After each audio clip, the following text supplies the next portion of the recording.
It's been pretty horrible for Jewish teachers, especially since October 7th. They might walk into the teacher's lounge and suddenly everybody goes quiet. They'll come into their classroom in the morning and somebody has written "Free Palestine" on the board.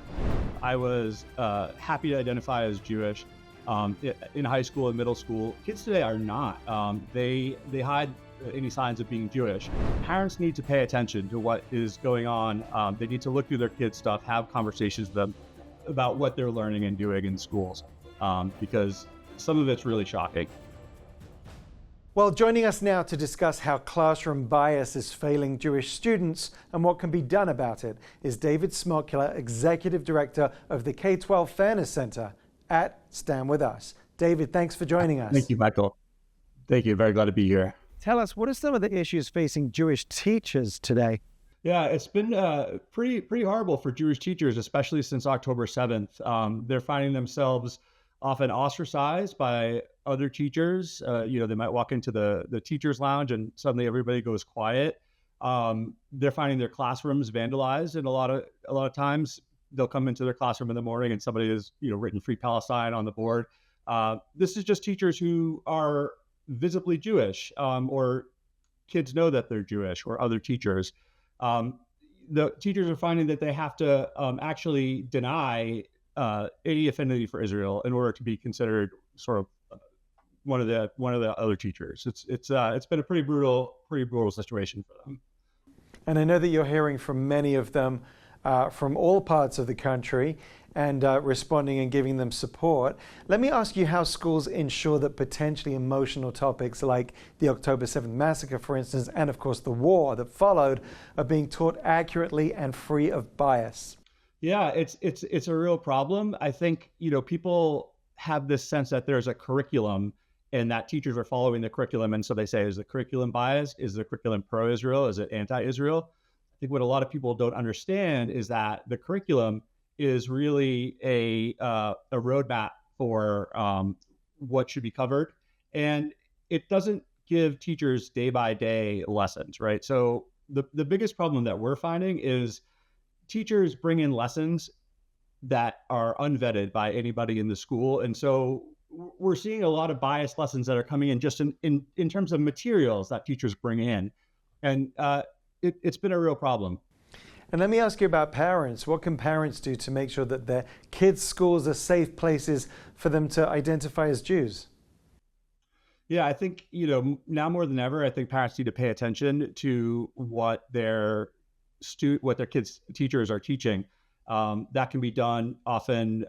The teacher has maybe a web page. You should look at the syllabus. Talk to your kids, especially in history and English. Are you studying what's going on in the Middle East? Take a look through the materials that your kids are bringing home. We found some really shocking things out there. There's stuff that is just ignorant, but there's also people who are putting malicious stuff out there, right? There's groups who are seeking to indoctrinate kids. And so, if you're a teacher trying to find materials to support what you're teaching, maybe you're going to Google it and, you're going to get something that may or may not be true, may or may not be biased. And so there's a lot of work for teachers to do. Parents need to pay attention to what is going on. They need to look through their kids' stuff, have conversations with them about what they're learning and doing in schools, because some of it's really shocking. And the K-12 Fairness Center is one of the newer additions to StandWithUs. Tell us why it's so needed.